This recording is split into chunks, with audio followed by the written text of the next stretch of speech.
राजधानी पटना के विवेक विहार कॉलोनी स्थित ब्रिज बालाजी कॉम्प्लेक्स में रविवार को आयोजित एक दिवसीय बिहार प्रदेश कार्यकारिणी की बैठक में अतिथि के तौर पर शिरकत करने पहुंचे बाबा बख्तौर राष्ट्रीय महोत्सव के अध्यक्ष विजय यादव ने पेरियार ललई सिंह यादव की 114वीं जयंती के मौके पर उन्हें श्रद्धांजलि अर्पित किया। इस दौरान अखिल भारतीय यादव महासंघ के प्रदेश उपाध्यक्ष सत्यजीत यादव ने उन्हें माला पहनाकर तथा अन्य वस्त्र भेंट कर सम्मानित किया। इस अवसर पर विजय यादव ने पेरियार ललई सिंह यादव को यदुवंश कुल का मार्गदर्शक करार देते हुए उनकी जीवनी पर प्रकाश डाला। इस कड़ी में उन्होंने यादवों के मसीहा कहे जाने वाले कलयुग में भगवान कृष्ण के अवतार बाबा बख्तौर की उपलब्धियों पर भी चर्चा किया। उन्होंने यादव महासंघ के कार्यकर्ताओं को आह्वान करते हुए कहा कि हमें पेरियार ललई सिंह यादव और बाबा बख्तौर के अधूरे कार्य को पूरा करने के लिए तन मन धन से कार्य करने की आवश्यकता है। हमें किसी लालच में या राजनीतिक लाभ से बचते हुए अपने लक्ष्य की ओर अग्रसर होते रहना है। बहुत सौभाग्य की बात है कि अभिषेक बाबू ने इस कार्यक्रम का एक अच्छा रूप दिया, जिसमें एक महामानव का एक सम्मान स्वरूप ललई सिंह यादव जी का आज जयंती है और उसके अनुरूप में कार्यक्रम का एक आयोजन करके बिहार के और यहाँ जितने भी जिला से आए हुए हैं उस जिला अध्यक्ष, प्रखंड अध्यक्ष, सदस्य, महासचिव इस संगठन के हैं, एक नया मैसेज देने के इन्होंने काम कर। सबसे पहले इस मंच पर उपस्थित अभिषेक यादव जी प्रदेश अध्यक्ष हैं, मैं उनको शुभकामनाएं देता हूं। पूनम यादव जी को मैं शुभकामनाएं देता हूं। सुरेंद्र बाबू हैं, विनय यादव झारखंड से हैं और श्री साक्षी महाराज जी यहाँ बक्सर से हैं, वो साक्षी महाराज यादव जी हैं और बगल में बैठे हुए अर्जुन यादव। मैं विजय कुमार यादव बाबा बख्तौर राष्ट्रीय महोत्सव के राष्ट्रीय अध्यक्ष मैं हूँ। पिछले कई वर्षों से हमारे द्वारा कार्यक्रम को आयोजन मोकामा में किया जा रहा राष्ट्रीय अध्यक्ष का एक राष्ट्रीय कार्यक्रम के रूप में। ऐसे बाबा बख्तौर और भुइयां बाबा का पूजा हर बिहारी, हर यूपी, हर झारखंड लोग और नेपाल के लोग भी अच्छी तरह जानते हैं, लेकिन वो पूजा एक पिंडी के रूप में हो रही थी। उनका कोई साकार रूप ने नहीं देखा था। उनकी कोई इतिहास केवल कानों से सुन सकते थे, कोई बोल सकता था, लेकिन उनकी कोई लिखित इतिहास नहीं थी। याद कीजिए, मैं इतिहास में बोल रहा हूँ, हमारा इतिहास यादव कुल ने, इतिहास रचयिता तो हमारे भगवान श्री कृष्ण योगेश्वर रहे, लेकिन उन्होंने महाभारत, गीता लिखने का काम किया। तो आज हम लोगों का एक पवित्र गीता जो विश्व में सर्वमान्य हो चुका, लेकिन उस कालांतर में हमारा इतिहास गौण होना शुरू हो गया। एक इतिहास लिखने का काम ललई सिंह यादव ने किया। सच्ची रामायण जो सामने पक्ष और विपक्ष जिसको बोलते हैं कुरीतियों का विनाशक ललई सिंह यादव रहे, उसी स्वरूप में बाबा बख्तौर भी कुरीतियों का विनाशक रहे।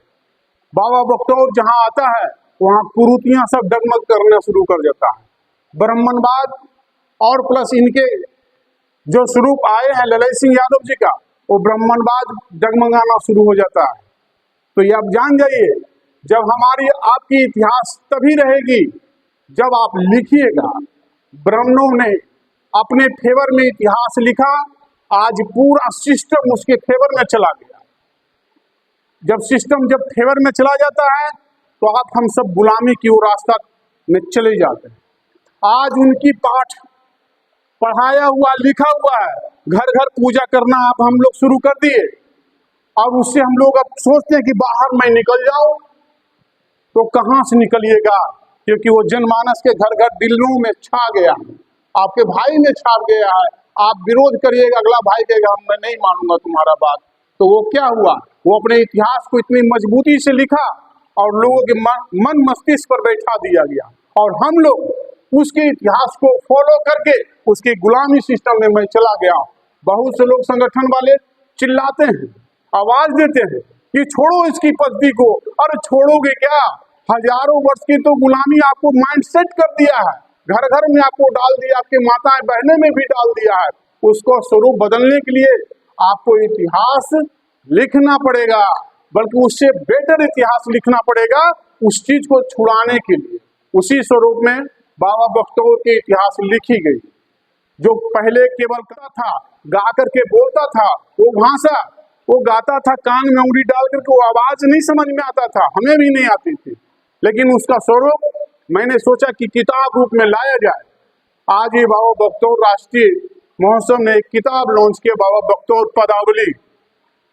आरती लिखा गया, चालीसा लिखा गया, और जब फर्स्ट बार जब आरती बजी तो इसके गवाह अभिषेक बाबू भी हैं, अर्जुन बाबू भी हैं, कई लोग हैं, पूनम दीदी है, विनय बाबू हैं, सुरेंद्र बाबू हैं, बहुत से हर जिला से लोग पहुंचे, बल्कि हर जिला ही नहीं, पूरे भारत वर्ष में 22 स्टेट से वहां पहुंचे थे। और साथ साथ पड़ोसी देश नेपाल के 3 कैबिनेट मिनिस्टर आपके पास में आ गया वो इतिहास के लिए कि पहला बार बाबा बख्तौर की जब इतिहास बनती है तो उसमें पहला आरती जब बजा तो सब लोग सुनने का काम किया, उसकी पूरे वीडियोग्राफी हुई। ऐसी गूगल पर आप सर्च करिएगा बाबा बख्तौर की आरती, तुरंत आ जाएगा आपका। ऑनलाइन आपको बाबा बख्तौर की पदावली आप मंगाइएगा, वो पदावली आप जानिए ये कि यदुवंश के इतिहास है, कुरीतियों का विनाशक है। वो सब कुछ अगर आप पढ़ लेते हैं, किसी दूसरे किताब को पढ़ने की जरूरत नहीं। वो किताब में इतनी दोहे है, इतनी चौपाई है कि लगेगा पदावली में आसान भाषा से है, जो समझ करके अपने समाज और परिवार को आगे बढ़ाने का काम करेंगे। देखिए, जब आप इतिहास से अपना छेड़छाड़ करिएगा तो निश्चित है कि मुंडभाव की ओर परिवर्तन हो जाइएगा। यादव समाज आज बहुत पढ़े लिखे शुरू से रहा, लेकिन वर्तमान समय मुंडभाव आ चुका है। आप देख लीजिए, समाज के जो उच्च नेता बने हुए हैं, उच्च नेता ही गलती करते हैं। उच्च लोग जितने भी आपको बहुत बड़े लीडरशिप हैं, उनकी क्या दायित्व होता, समाज के ऊपर सम्मान पूर्वक लोगों से मिलना जुलना और सामंजस्य स्थापित करके उसकी समस्याओं को निदान करना। लेकिन आज इससे भी लोग विमुख होते हैं, भागते हैं।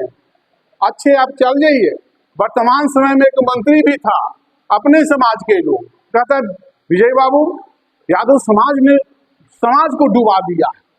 हम लोग कहें कुछ नहीं होगा, हम के सर समाज है तभी तो आप विधायक बनते आ रहे हैं लगातार, आज इस बैठ करके मंत्री बने हुए हैं।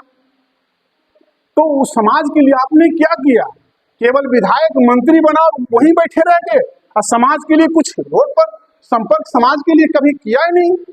तो ऐसे संगठन, ऐसे सामाजिक या नेता हो या फिर ऐसे संगठन हो, अभिषेक जी से मैं आगाह करना चाहता हूं कि आप जब तक नहीं बोलिएगा तो अगला सुधरेगा नहीं। आप सोचिएगा कि हम संगठन यहाँ बजाए घंटी और यहाँ 10, 20, 50, 100, 200, 500, 1000 लोगों को अभिभाषण दे करके समाज सुधारने का काम करें तो समाज नहीं सुधर सकती है। इसे एकदम क्लियर आवाज में समाज को अगर मैसेज देना हो तो बोलना पड़ेगा, चाहे सामने मुख्यमंत्री ही क्यों नहीं अपना समाज का हो, चाहे उप मुख्यमंत्री क्यों नहीं हो, सांसद क्यों नहीं हो, मंत्री क्यों नहीं हो, उससे जवाब देना पड़ेगा। जब क्योंकि समाज का दायित्व अगर तुम ठेका लेते हो तो समाज के ऊपर ध्यान भी देने की जरूरत है। जब तक आप समाज का ध्यान नहीं दोगे तो निश्चित है समाज अपमानित होता है। आप एक गलती करते हैं उससे पूरा समाज को अपमानित होना पड़ता है, इसका दंश समाज झेलता है। नेता तो अपने एसी में बैठ के मजा ले रहा है ना अभिषेक बाबू। इस चीज को आपको एकदम क्लियर आवाज में बोलना पड़ेगा। संगठन के जब अध्यक्ष हैं तो कि आपसे पूरे समाज और सोसाइटी जुड़ा हुआ था। नेता तो चुनाव के वक्त आता है और क्या क्या देकर के प्रलोभन देकर अपनी लाभ लेकर के चला जाता, फिर उस विधायक मंत्री से खोजने जाइए, आपसे भेंट करना नहीं चाहेगा। ये समाज को मजबूत होने कैसे देगा? एक समाज को नहीं, पूरे समाज हर घर। मैं आपके पास पहुंचा था ना, 1 तारीख को मेरा भागलपुर दौड़ा था संपर्क अभियान, 2 तारीख आपका शेखपुरा था, 3 तारीख के जमुई था और 4 तारीख को लखीसराय था, 5 तारीख को फिर पटना था, फिर 7 तारीख को मुझे नेपाल के लिए फिर आमंत्रण मुझे मिल गया। तो नेपाल में नेशनल गेस्ट में बनकर मैं गया था। नेपाल के जनकपुर धाम में हमारे जो मंत्री आए थे उसमें 3 गो कैबिनेट मिनिस्टर बना। फिर वहां से हमें काठमांडू राष्ट्रपति से मैं मिलने के लिए चला गया, तो वहां के राष्ट्रपति महोदय कहते हैं कि आप लोग तो धन्य है उस भारत की धरती जहाँ यदुवंशों का पूरा भंडार है। हमें गर्व है सर नेपाल पर, क्योंकि आपने राष्ट्रपति दिया, उपराष्ट्रपति दिया, उप प्रधानमंत्री दिया, लेकिन भारत इतनी समृद्धशाली और इतनी पॉपुलेशन का यदुवंश होकर के भी आज एक पद हमको लिए ललायित है। मुझे मॉरिशस की भी याद आती है, मॉरिशस के भी प्रधानमंत्री प्रवीण जगन्नाथ यादव जी हैं। तो दूसरा देश हमें गर्व कर रहा है कि मैं प्रधानमंत्री बना दिया, दूसरा देश हमें प्रथम राष्ट्रपति नेपाल ने घोषित कर दिया, पर हम भारत में ऐसे यदुवंश हैं कि यदुवंश का ध्यान नहीं देते हैं, इसीलिए समाज सोसाइटी किया हुआ। एक मिस्टेक प्रधानमंत्री छूट गया, आज प्रधानमंत्री के एक ललायत है। एक मिस्टेक बिहार छूट गया, पता नहीं आने वाला भविष्य में कब मुख्यमंत्री बनिएगा, इसकी कोई अता पता नहीं है। आप जमीर को जगाना होगा। संगठन आप चलाते हैं अभिषेक बाबू या जितने भी यादव समाज के संगठन चलाते हैं उनको ध्यान से देना होगा, क्योंकि अगर लीडरशिपिंग सही नहीं है तो समाज सही नहीं हो सकता, ये आप जान जाइए। लीडरशिपिंग ही सबसे बड़ा समाज का अभी दोष रूप में बना हुआ है। या आप जागिए, जब तक आप जागिएगा नहीं तब तक कुछ होना जाना नहीं है। एक विधायक के क्या जिम्मेदारी होती है? अभी कहते हैं आरजेडी के जिलाध्यक्ष बोलते हैं या कोई भी जिलाध्यक्ष है, मैडम जिलाध्यक्ष हैं, अपने आरजेडी में अभी 80 विधायक आपके पास लगभग हैं। 80 विधानसभा तो आपको पूरा मजबूत होना चाहिए, समस्या विहीन होना चाहिए, समाज से जुड़ा हुआ काम होना चाहिए। लेकिन क्या होता है, विधायक बन गए ऐसो आराम में बैठे हुए, नेता बन गए, हमको कोई किसी से मतलब, नेता मिलने नहीं किसी से है। जब मिलोगे नहीं तो निदान कहाँ से होगा? आप कहते हैं सुरेंद्र बाबू कि राजनीति से बात नहीं करिए, धार्मिक से बात नहीं करिए। अगर ये धार्मिक और राजनीति से नहीं बात करिएगा तो संगठन भी काम नहीं करेगा, क्योंकि उसी से ओतप्रोत आपका सामाजिक संगठन है। क्योंकि सब लोग सामाजिक संगठन से जुड़ा हुआ व्यक्ति होता है, वो राजनीति से भी जोड़ तंग करके संबंध बना के मित्रता भाव प्रेम से जुड़ा रहता है। तो ये आप जानिए कि अगर इस संगठन को अगर आगे बढ़ाना होगा, हमें आपको भी मैं बहुत धन्यवाद देता हूं कि इस संगठन को आपने आवाज देने का काम किया और आप हमें बुलाने का काम किया। मैं भी बाबा बख्तौर हूँ, मैं मुखर होकर के मैं बोलता हूँ, चाहे हमारा विधायक सांसद क्यों न हो, मंत्री क्यों, अगर गलत बोलता है तो गलत उसकी आवाज देने की जरूरत है, रोक देने की जरूरत है। जिस तरह से अभी विपक्ष कर रहा है उसी तरह से हमारा पक्ष भी कर रहा है। क्यों? क्योंकि पक्ष में अगर सरकार बना हुआ है तो वो तो मानिए लापरवाही कर रहा है, ठीक है, लेकिन विपक्ष वाला तो साथ पूरा साम्राज्य जनता का है, जनता आपके साथ है, तो आपके साथ खड़ा है, तो आप क्यों नहीं बोल रहे हैं? आज हमारा समाज की जो हसर हुई है वो राजनीति क्यों से ही हुआ है, नहीं तो हमारा समाज कमजोर हो सकता था। क्या ज्ञान वैभव बुद्धि विवेक से कमी था हमारे पास? क्या समृद्धि नहीं थी? लेकिन जब तक आप उसे कुंठित होने के लिए छोड़ दीजिए, कोई भाई बंधु समस्या से जुड़ा हुआ है, हर एक लोग व्यक्ति समस्या से जुड़ा होता है, लेकिन यदुवंश के पास हर समस्याओं का निदान है, पर एक मित्रता होनी चाहिए। आप दूसरे से इज्जत पाने की ठिका मत लीजिए, आप अपने समाज को अगर बांध लीजिए तो सोचिए पूरा मजबूत है। आप घर के ही नहीं तो कोई घाट के आप होइएगा, अपने घरे नहीं है तो किसी घाट के आप नहीं होइएगे, आप जान जाइए। और नेता लोग अपने समाज को छोड़कर दूसरे पर चलता है, आपको बहुआ मजदूर समझ लिया, कहता है कि अरे कौन होगा, वोटवा तो हमरे न देगा, रो के देगा, गा के देगा, और सम्मान भी नहीं देने की जरूरत है। आपको सम्मान कैसे मिलेगा? क्योंकि आपने बोलना नहीं, मुंह बंद कर लिया है। जब आप बोलना शुरू करिएगा तो आपको इज्जत देना शुरू कर देगा। आप बोलिएगा, क्योंकि ये आवाज ये उठाइए, जहां आपके पास मोबाइल है एकदम कड़ा विरोध करिए। किसी भी अपने विधायक है तो क्या है, एक वैसा विधायक मैंने देखा हूँ, हम लोग और आप लोगों से मुड़िया छुपा के भागता। काहे भागता भाई? समाज के लिए बने, समाज के लिए काम करो ना। आप अपने यहाँ स्कूल नहीं सही चल रहा है, हॉस्पिटल में दवाई नहीं मिल रहा, दवाई वाला डिपार्टमेंट में दवा जाती है हॉस्पिटल में, ऐसी बात नहीं, लेकिन दवाई बैक डोर से पार्सल कर दिया जाता है, बेच दिए तो दवाई मिलेगा कहाँ? स्कूल में है तो टीचरें नहीं है, टीचर है अपन मनमानी लिख लिया प्रिंसिपल, आज मैनेज कर लीजिएगा गुरुजी, हम आज 2 दिन गायब रहेंगे, दस्तखत हो रहा, बीओ मैनेज हो गया, ब्लॉक मैनेज हो गया, और आप त्राहिमाम होते रहिए। आप विधायकी क्या किस काम की है? 70-80 विधायक आपके पास में, कहाँ आपने 70 विधायक में आपने कंट्रोल कर लिया? आधा आपका राजपाट आपके पास में है, कहते हैं हम सत्ता में नहीं है, भविष्य में जब मुख्यमंत्री बनेंगे तभी काम करेंगे। ये महामूर्खता की बात है। आप विरोध में भी हैं तो विपक्ष में बैठे हुए, विपक्ष की भी कुर्सी मुख्यमंत्री से कम नहीं होती है, लेकिन बशर्ते अपना जमीर अपना स्वाभिमान जगा के रखना पड़ेगा, तभी होने वाला है। अदरवाइज ऐसे विधायक आए और दर्जनों भर चले गए। लालू जी बाद जैसे पेरियार ललन सिंह यादव ने इतिहास रचा, लालू जी ने भी इतिहास रचा। कोई और दूसरा लालू जी नजर कहीं आ रहा आपको पास दिखता है कहीं? कुछ दिन में अगर जो दिख भी रहा ना, लालू जी आंख मूंदते पूरे सिस्टम को खत्म कर दिया जाएगा। तो या आप खत्म करने के लिए बैठे हैं या फिर अपने आप को आगे बढ़ाने के लिए बैठे हैं। अपनी जमीन को क्यों है? यादव समाज किसी से डरता है? सम्मान और इज्जत प्रतिष्ठा का सबसे बड़ा ख्याल रखता है। सम्मान इज्जत प्रतिष्ठा का अगर ख्याल रखेगा तो निश्चित है दूसरे का सम्मान हो जाएगा। जब आप अपना ही सम्मान का ख्याल नहीं करिएगा तो दूसरा का अपमान हो जाता। इस चीज से बचने की जरूरत है। और अभिषेक जी आप जान जाइए, और पूनम दीदी आप भी हैं, एक शेर महिला है और एक शेर भाई है। आवाज आपको समाज के लिए उठाना पड़ेगा, क्योंकि आपका नेता कुंभकर्ण में आ गया है, सो गया है। जब कुंभकर्ण की भावना आएगी तो समाज का कल्याण होने वाला नहीं है। और आप हम दौड़ते रह जाइएगा, बोलिएगा नहीं। हंस रू हो गया है कि समाज में आपको गिनती है कहीं से जी। सब लगता है कि सबसे कटा कटा नजर आते हैं, सबसे आपको छांट दिया गया। अरे जिसकी इतिहास इतनी मजबूत मिसाल बना के गया है उसकी विसात पूछने की बात है, और हमसे और से किसी से तुलना करने की बात है। जो हमसे अछूत समझता है वो अपने इतिहास को देखे।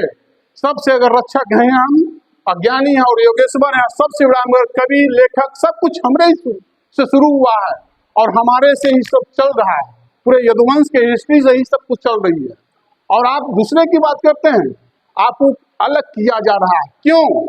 क्यों आपने सम्मान करना छोड़ दिया। आप अपने स्टैंड पर जो समाज का कायम था उस चीज ने छोड़ा। ये कौन किया है? आप सर्च जब करिएगा तो ऊपर से पता चला कि नेता लोग से ही कमजोरी शुरू हुई है और हम आप सब टूट गए। मैं ज्यादा बोलना नहीं चाहता हूँ, इसलिए युवाओं बंधुओं आप लोग जागिए और शेर की भावना रखना है, सम्मान की भावना रखना है, एक दूसरे के सम्मान और प्रतिष्ठा का ख्याल रखना है। इसी से समाज का भला हो सकता है। और हम लोग तो प्रयास में हैं कि पूरे बिहार ही नहीं, नेपाल ही नहीं, मॉरिशस तक भी पहुंचने की बात है। अगले महोत्सव में हमने राष्ट्रपति से मैंने मुलाकात मैंने किया नेपाल के, तो उन्होंने बताया कि अगले महोत्सव में मैं जरूर आऊँगा। मॉरिशस के प्रधानमंत्री भी से बात हुई है, वो भी अगले कार्यक्रम में आएंगे। इसलिए आप लोग जितने भी हैं एकदम मन को तरोताजा करिए। और जंग तो यादव के खून में होती है, सच्चाई होती है, ईमानदारी होती है, सम्मान और प्रतिष्ठा होता है। इसी को केवल आगे लेके बढ़ना है।